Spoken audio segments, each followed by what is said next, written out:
I want to talk about World War I. That's true most days, really, but today I found a socially acceptable way of doing it because I'm comparing two books about how World War I began. We have Barbara W. Tuchman's The Guns of August and Christopher Clark's The Sleepwalkers. They're both great reads. I think a lot of you would love these, but in some key ways they couldn't be more different. And with just these two books, we'll be able to get into some of the biggest points of contention, the things that historians still disagree on when it comes to the origins of World War I. My name is Jennifer. At one point I sold nonfiction as a foreign rights literary agent. That was one of my favorite parts of my job. And after that, my master's involved a lot of pretty dense reading in areas like history and sociology and human rights studies. So I'm a completely different nonfiction reader than I was even 5 years ago. And I knew when I was planning to come back to BookTube that to really reflect my reading, I wanted to dedicate certain videos to nonfiction. So here's where we're headed. In part one, I'm going to talk about nonfiction reviewing on BookTube more generally, and I think this section will be relevant even for those of you who aren't usually history readers. In part two, I want to take a moment to think about why World War I specifically has such a hold on people. Then we'll get into these books, their styles, their priorities, how they characterize certain historical figures. There will be Romanov jump scares. Parts 4 and 5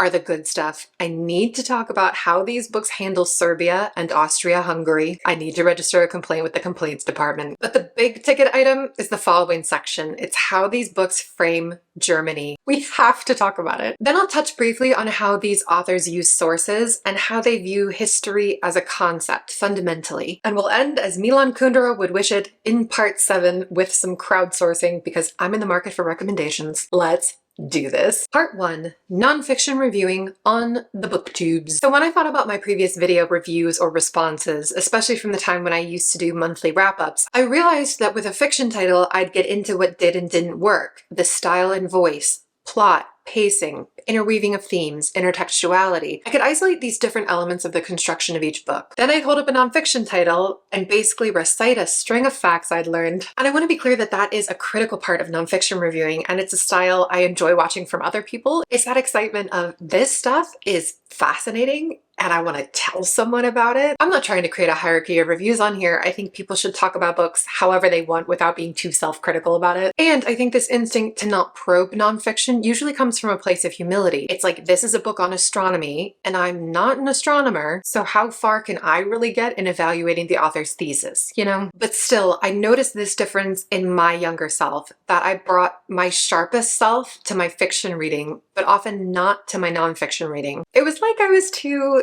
intimidated or maybe just too unsure of everything to apply my own analysis to substantive nonfiction. And over time, I've come into my own a lot more in that area. I'm not doing anything groundbreaking, but that analytical gap has narrowed. So I want this video to be something of a relaxed exercise in approaching nonfiction with a little more awareness and a little more confidence in our ability to take stock of the fundamentals of a nonfiction project, of all the choices that an author made along the way. Part 2, the obsession with World War I. And sometimes I feel kind of alone. Obviously, World War I is hardly a niche topic. I'm hardly alone in this borderline unhealthy preoccupation. But there are times when I feel like I'm more alone than I might have thought. Like when I recently walked into Barnes & Noble, because every girl should get a handle on our local Barbara Tuchman offerings. And what did I see but 2 mini shelves on the First World War and 3.5 full bookcases on the sequel. And on those 2 little shelves, I spotted a couple of stray World War II titles. Like, I'm sorry, was there not enough space on multiple full-sized bookcases for the unwomanly face of war? I'm a younger sister, so I don't typically mind when the older sister's overlooked, but really, what does an earth-shatteringly influential and traumatic event have to do to get some attention around here? You could make a very long and broad list of why World War I has such a hold on at least some of us out there. Working backwards, you could talk about the attempt at a first transnational League of Nations. You could talk about the Treaty of Versailles, or in my studies, the Treaty of Trianon. Giant horrific battles on multiple fronts across multiple continents. You're dealing with trench warfare and machine guns and chemical weapons, the loss of a generation of men. Arguably the most popular subcategory is what we're talking about today. It's how did this even happen? There was plenty of talk in the decades before the war that with the world becoming ever more economically intertwined, the potential economic devastation alone would be enough incentive for any great power to avoid a war. A great power war happened anyway.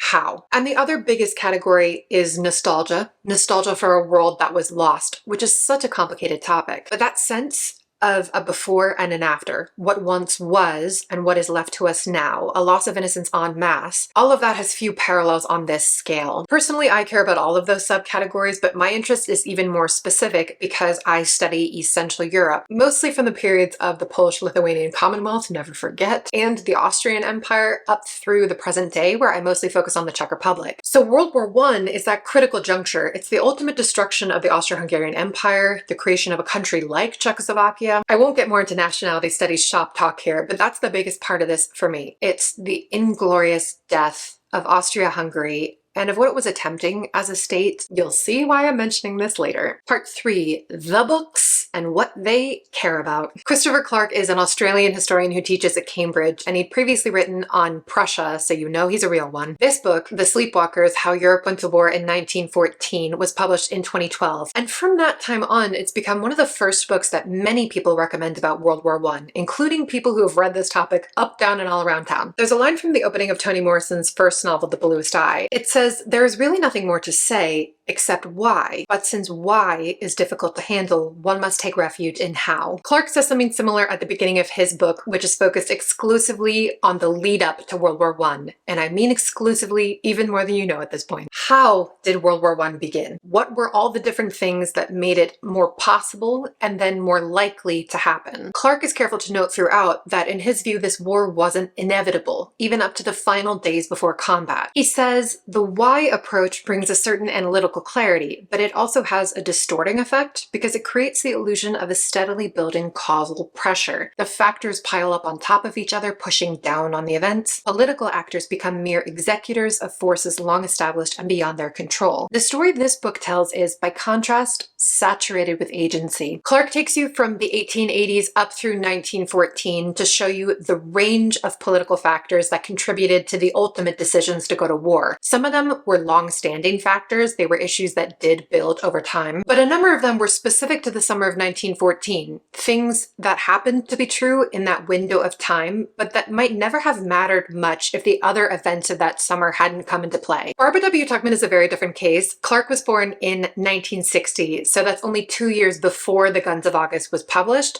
Tuchman was born in 1912. She was American. In the 1930s, she worked as a research assistant and as a war correspondent, and then during World War II, she worked for the US Office of War Information. She then started conducting her own historical research, following her own nose and interests, and ultimately publishing trade history books. So it wasn't like she had no experience with this type of work, but she wasn't a formally trained historian. And she basically said she was glad that was the case, because she wanted to hold on to her own writing style without having to take on what she saw as the cumbersome qualities of academic writing. I think plenty of academics write in ways that are both rigorous and quite readable, but I don't think she's wrong about her individual case and what she probably gained by striking that alone. So in 1962, she published The Guns of August, The Outbreak of World War I, and it was an unexpected phenomenon. It was an instant bestseller. It won the Pulitzer Prize. John F. Kennedy read it and reportedly had it in mind during the Cuban Missile Crisis. And the wild thing is, this is mostly a book of military history. Imagine a military history title at the top of the New York Times list. Imagine that being the book that all your friends are reading. People who had never read from this category read this book, and 60 years later, that's still true for a lot of people. The Guns of August isn't about how World War I began. There's the tiniest bit of that in the opening sections, but really she's interested in the military plans of the great powers before the war, and then how they executed those plans in the first full month of combat, August of 1914. So already you have this major point of diversion. I had always thought about these books as though they were in the same category, you know, books about the beginning of World War I,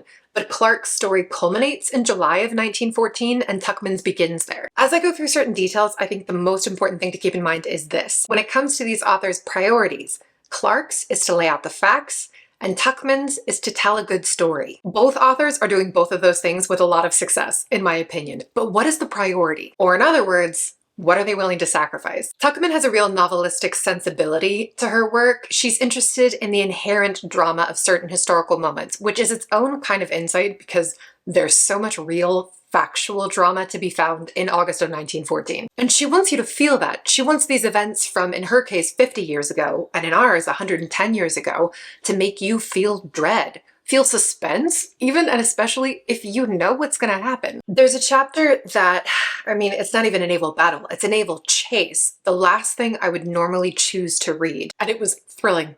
Thrilling. She made me love reading about a naval chase. There are arcs to her chapters, a narrative tension, and these punctuated endings to scenes that are really effective. One of those moments comes toward the end of the book. I remember at this point reading the scene and feeling my heart beating faster. By this point, you've read all about the German army coming through Belgium with the goal of keeping its far right flank as close to the Atlantic as possible to envelop the French forces. And at a certain point, one of the German generals on the right side, von Kluck, becomes less patient and he starts to swing his forces to the center early because he wants to fully rout the French forces. The French army has been badly beaten. They've lost huge swaths of territory, in large part because they ignored intelligence about the far right flank of the German army, the flank that is now closing in on Paris, and it seems that there's little that can stop them at this point. But von Kluck turns too early. And we get this scene from the office of Joseph Gallieni, the military governor of Paris. In the staff room of Gallieni's deuxième bureau, an unspoken excitement communicated itself among the officers. Colonel Giraudon, an officer wounded at the front who, however, considered himself fit to do staff work, was lying on a chaise longue with his eyes fixed on the wall map on which colored pins traced the direction of the German advance. General Clergerie, Gallieni's chief of staff, entered the room just as another air reconnaissance report from British aviators was brought in. As once more the pins were moved, the track of Kluck's turn appeared unmistakably on the map, and Clergerie and Giraudon cried out together,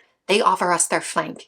They offer us their flank." That's just good writing. There's a lot of information that you're given in that paragraph, but it's the sense of the moment that predominates. So I want to be clear when I talk about her style that generally the drama in here isn't executed in a way that's flippant or really making a novel out of these events, but it's this quality, this storytelling priority of Tuchman's that's brought her so many readers, and it has some noteworthy effects on the history in here. One is that in her portraits of political figures especially, she can cross the line into caricature. The military figures get a little more body to them because they tend to be the focus of her work, but with some of the most famous figures in here, she's comfortable running a few reductive lines and moving on. Tsar Nicholas II and his wife Alexandra are the biggest victims of this. In her estimation, the regime was ruled from the top by a sovereign who, lacking the intellect, energy, or training for his job, fell back on personal favorites, whim, simple mulishness, and other devices of the empty-headed autocrat. The impression of imperturbability he conveyed was in reality apathy, the indifference of a mind so shallow as to be all surface. My sense is that's harsh, harsher even than the historical reality warrants. In Tuchman's timeline, in the 1950s and 60s, there was a lot of negative Soviet propaganda about Nicholas II, which you would expect given that the Bolsheviks murdered him and his whole family. But even though she hadn't personally experienced this mild restoration of his reputation that's happened over the years, even with the information she had, I do use the word caricature because she takes certain core truths about his well-documented incompetence and she exaggerates and decontextualizes them, ignoring other truths. Nicholas II was an intelligent and educated man, and he wasn't primarily driven by crazy whims. He wasn't like Caligula making his horse a senator. Historians typically agree that he was ill-suited to his moment, that he was not a creative thinker, that he relied far too heavily on the wrong people. But everything here is framed in the most ungenerous way possible. That's what I'm getting at. After I finished the Tuchman, I went back and reread the last 70 pages or so of the Clark, and his descriptions of major figures are strong, but they are less memorable than Tuchman's overall. Even when she's being much fairer, she has a gift for burning certain details in the brain. But Clark is uncomfortable making any sweeping judgments. He makes judgments, he adds in a sly word or two, there is character to his writing, but it's all in line with what he can prove. The truth is that nuance is less memorable. It just is. But it's not something he's willing to sacrifice. That makes his explanations longer, that makes his conclusions less forceful, but he takes that trade-off. He also doesn't tend to use dramatic hooks in his work. I was surprised by his restraint with the June 1914 assassinations of the Austrian Archduke Franz Ferdinand and his wife Sophie in Sarajevo. It's an event that almost begs for a little narrative manipulation. I'm sure there are books that open with the story of these assassinations and then brrr, rewind to be like, and how did we get here? And honestly, that would be a smart way to hook readers because even the worst storyteller could make that June day feel vivid. But Clarke doesn't get into that event until it's time for it chronologically, 2/3 of the way through his book. You're not getting your dessert until you've eaten your dinner. And that quality of Clarke's, how he systematically builds his case, also comes through in his characterizations, which I noticed most in his framing of Archduke Franz Ferdinand, because going into this, the thing that was foremost in my mind was the thing that almost everyone mentions first, which is that he was unlikable. The implication being that it's not only tragic that his death was a major catalyst for countries to take up arms, but that it's also tragic in a stupid way, because nobody even liked the guy who died.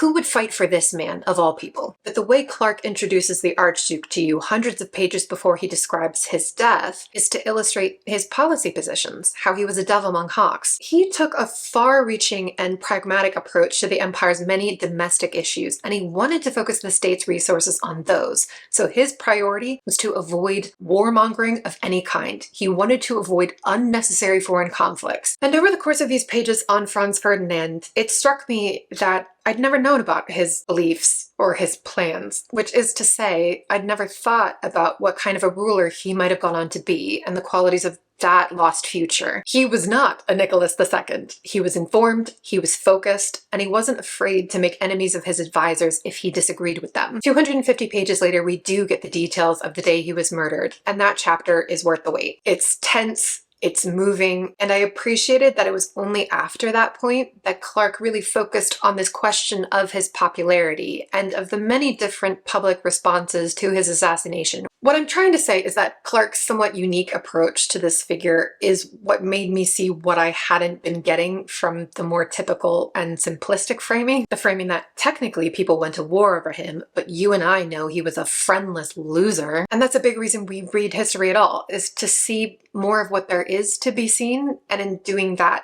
to see someone or something anew. Part 4, Serbia and Austria-Hungary. We're getting into thorny territory now, and for this section I want to start with Clarke. How does he treat Serbia and Austria-Hungary in this conflict? His book analyzes the role of 6 main players in the eruption of war. You have France, Russia, Germany, Austria-Hungary, Great Britain, and Serbia. And he starts with Serbia. The opening section is all about the turmoil and the subtleties of the Serbian political scene at the end of the 19th century and the beginning of the 20th. That means he does get to start the book with a gory royal assassination. It's just not one that most readers are familiar with. I found this whole section really useful as an entry point, and I think it makes a bit of a statement, because his contention is that without this context, you can't fully understand how the Serbian government could in some ways support ultranationalist terrorist groups like the Black Hand, and also leave room for plausible deniability about any connection to them. Clarke assesses matters as those Serbian specifics, the way its actors handled different situations, played a pivotal role in the final outcome. I also think highly of Clarke's handling of Austria-Hungary because he's trying to dispel major misconceptions about it. So he follows up his first section, Serbian Ghosts, with a section called The Empire Without Qualities, where he illustrates some of the major administrative challenges of this large, multi-ethnic, unwieldy empire. But to him, the Austro-Hungarian Empire was less quixotic and less endangered than it's often portrayed. I love this section, so I want to give you a small taste of it. These spectacular symptoms of dysfunctionality might appear to support the view that the Austro-Hungarian Empire was a moribund polity whose disappearance from the political map was merely a matter of time. In reality, the roots of Austria-Hungary's political turbulence went less deep than appearances suggested. The Habsburg lands passed during the last pre-war decade through a phase of strong economic growth, with a corresponding rise in general prosperity. Most inhabitants of the empire associated the Habsburg state with the benefits of orderly government, public education, welfare, sanitation,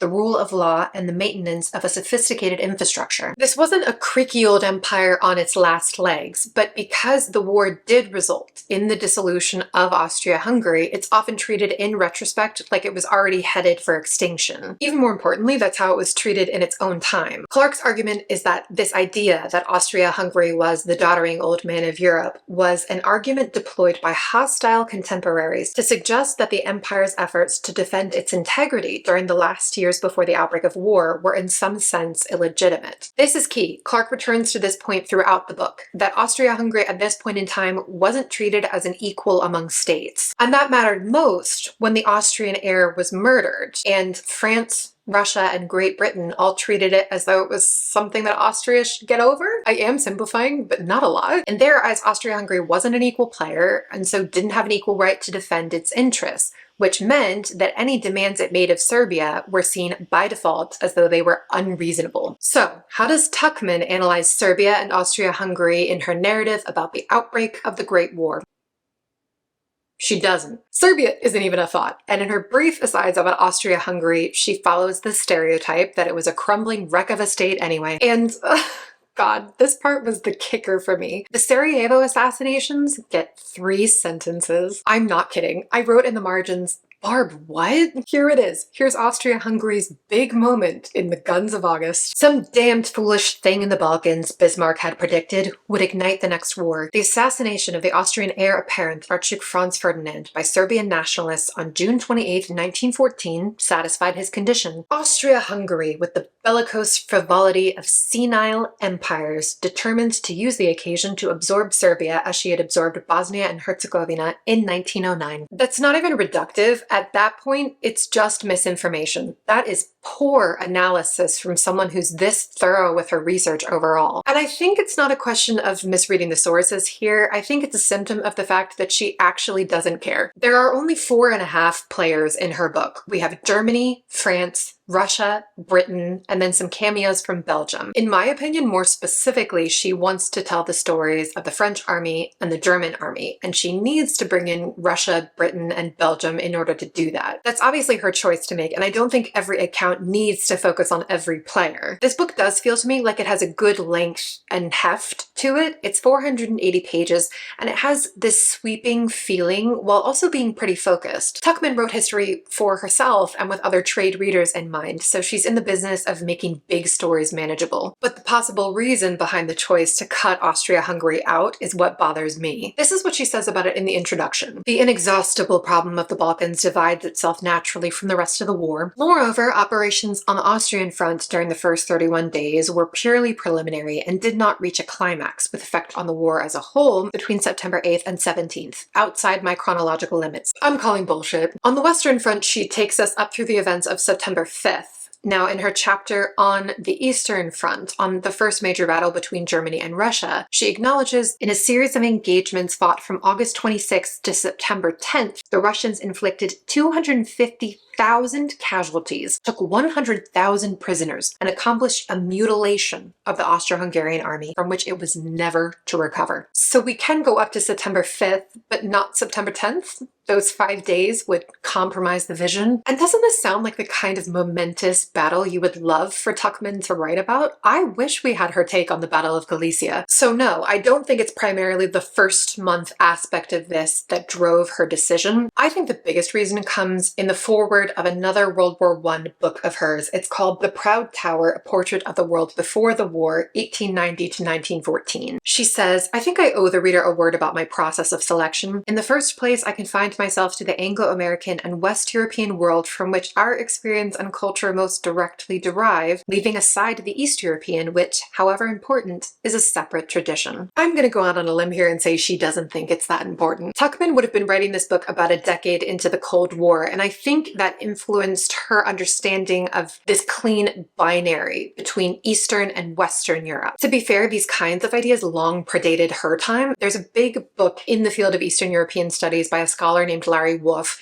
It came out in 1994 and it's called Inventing Eastern Europe. And Wolff's thesis is that this East-West dichotomy was an 18th century Enlightenment tactic. It was an idea that was meant to contrast the supposed backwardness of an Eastern Europe with the assumed superiority of a Western Europe led by Paris. But when we're talking about 1914, the very presence of Austria-Hungary is a complicating factor in cutting Europe in half in this way. So Tuchman removes it. And then we don't even have to consider questions of East, West, or Central Europe at all. How convenient. We can all just pretend that the Cold War map reflects inescapable historical realities. Clearly, I struggle with this aspect of Tuchman's book, but I'm not suggesting that you should. What I am saying is that it's an especially interesting choice, one that's worth noticing. And my instinct is that there are some readers who wouldn't notice it. Her narrative centering the Western Front would feel natural to them, but there's nothing natural about the Clark or the Tuchman. Every element that was included or excluded is something they chose. And at times the differences in their choices can make you feel like they're not even writing on the same topic. Part 5.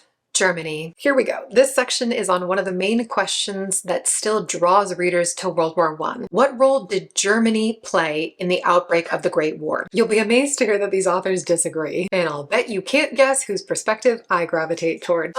Let's get into this. I won't belabor this section, but I want to lay out the basics. I'm debating here, but I think yeah, let's start with the Tuchman this time. She comes from a school of thought that attributes a lot of the blame for World War I to Germany. The lion's share of the blame, really. Here's a sample. Believing themselves superior in soul, in strength, in energy, industry, and national virtue, Germans felt they deserved the domination of Europe. She argues that the German military plans were characterized by the body of accumulated egoism, which suckled the German people. She claims that only the growing threat of Germany itself in the last 20 years before the war induced Tsarist Russia against her natural inclination to make alliance with Republican France. Notice how Russia's active policy choice is framed as though it was something that was thrust upon it by the German threat. Look what you made them do. And whenever a French,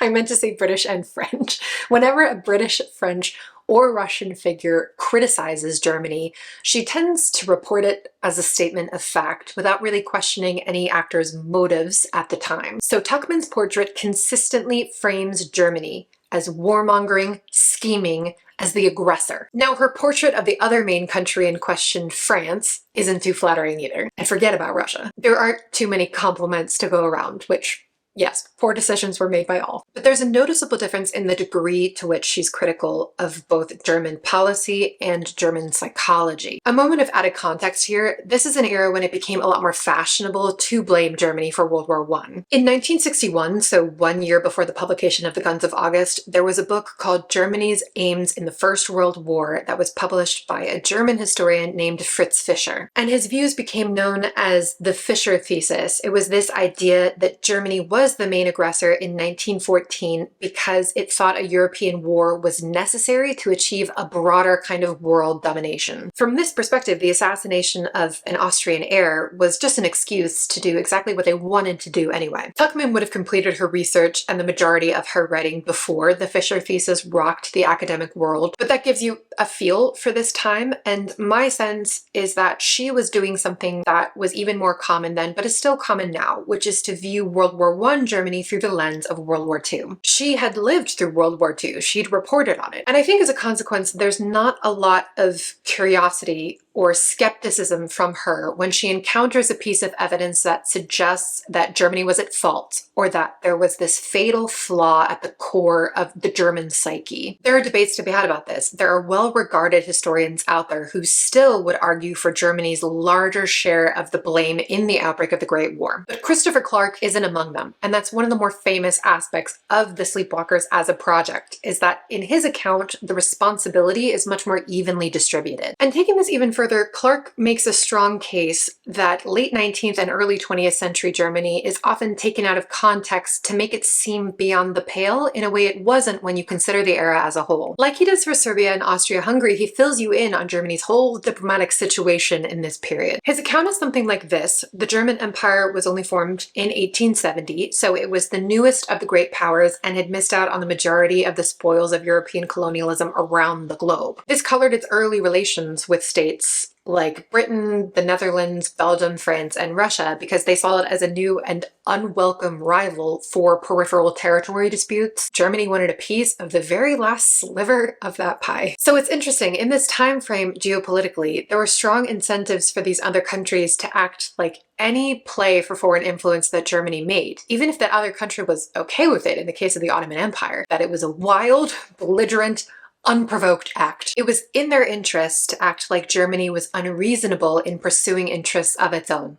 Sound familiar? And there's more than a little calculation and studied hypocrisy in the way that British or French statesmen of this time would claim to be shocked by Germany's attempted power grabs around the globe. Germany is obsessed with gaining hegemony over other territories, We must clutch our policy pearls. When of course these countries had already done that on a scale that was something the German Empire could no longer practically aspire to. Not that they didn't try later in the century. This is why Clarke concludes, the once widely held view that Germany caused its own isolation through its egregious international behavior is not borne out by a broader analysis of the processes by which the realignments of this era were brought about. Let's not get carried away. He doesn't argue that Germany is faultless or blameless by any means. But two things are happening here. One, Clarke is clearly responding to an enduringly influential set of theories on Germany's role in starting the war, so he spends a good amount of time examining and rebutting the kinds of claims you find in a book like Tuchman's. And two, he is very disciplined about insulating this period from what came after. For me, reading The Sleepwalkers made me realize that my assumptions about Germany's role in this had stemmed from what I knew about Germany in World War II, and also about Germany later in this very war. I didn't recognize the country I was introduced to in this book, and that was humbling. Part 6, the sexy stuff, you guys, sourcing and perspective. Clarke was writing 50 to 60 years after Tuchman in a time when he had access to Serbian archives, to any archives in what was formerly East Germany, and to Russian archives, which is more than we can say for ourselves in this moment. Now let's be real, Tuchman wouldn't have visited the Serbian archives if she lived next door to them, but she didn't have access to a number of sources that Clarke did. And of course he had the benefit of all of the additional scholarship in that 60-year window. That being said, my impression here is that Tuchman relies more on journals and memoirs and on the first or second-hand accounts of those who personally observed these military figures. Because we are talking about someone who had a 50-year gap from these events and who did have a mountain of sources available to her. She scaled a good portion of that mountain with no formal training. But like I said at the top, she was a writer who followed her own nose, and it seems like she was just more interested in primary sources. She's not unaware of how treacherous those waters are, but she's not as openly conscious of the problems with these primary sources as Clarke is. He consistently informs you of any limitations or conflicts of interest in what he's discussing. He breaks that wall with the reader and asks more questions of these sources so that you can trace his process of parsing the information. And now, the question of history itself. I was consistently struck by this difference, by Tuchman's tendency to view history from the perspective of the future, and Clarke's tendency to view history as a present time that has now passed. I like both approaches. Both felt necessary to what these authors set out to achieve. Tuchman is consistently inserting these little flourishes about the near and distant futures of all these people. A general will make a decision and she'll tell you that in 2 weeks he's gonna regret it. Or she'll mention the Belgian king's little son and say that in 1940, as an adult, he would once again see his country invaded by Germany. She does this for dramatic effect, of course, but it's also like she sees the future as its own tool, its own base of knowledge. In Tuchman's eyes, we know what went on to happen, so let's not be coy about it. Let's include it in the story. I think there are few people who could execute that like she does, but I also think there are even fewer people who could attempt what Clarke does. Because when I think about his book, I keep coming back to the word discipline. That's what it takes to examine the past on its own terms without the interference of everything that came after. It honestly is deceptively difficult work. It's one of the reasons historians are trained in what they do, because this isn't instinctive. In The Sleepwalkers, it was like I got to experience a different world, and it wasn't because of any nostalgia for this period.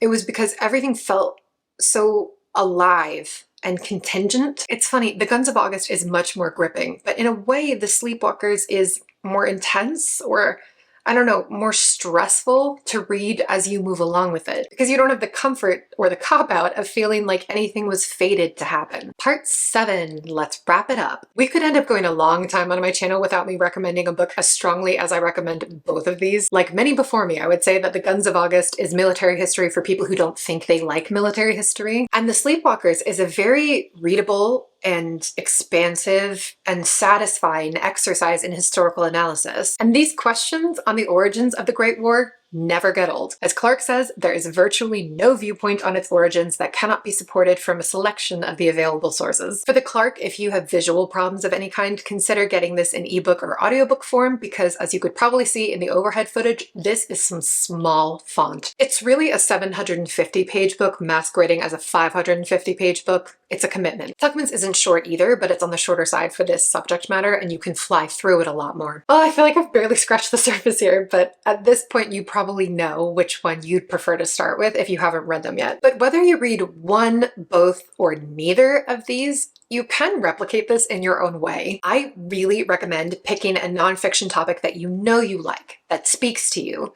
choosing 2 books from that topic, and then reading them back to back. Not only will you be glad that you invested time in something you care about, but you'll also get that comparison, you know? You'll get even more out of both books. Meanwhile, I'm riding the World War I train to the end of the line. My uncle, nonfiction star that he is, lent me this copy of Margaret MacMillan's Paris 1919. I have some other titles by MacMillan and John Keegan and Nick Lloyd on my list. Major fiction like All Quiet on the Western Front. I want to read Pat Barker's Regeneration trilogy, some Robert Graves, some classic poetry, of course. I also want to do a project of rereading the Anne of Green Gables series because book number 8, the final book, is a World War I book, and I want to see how that's dealt with in this kind of children's literature. So, any thoughts you have on books you've read on the topic, I'd be very happy to hear from you. I joked about this in my Top Books of the Year video, but honestly, thank you to the 85 of you who have made it to this point. You're so real for this. You've given me a reason to even attempt this as a project. So thank you again, and I'll see you soon for another video.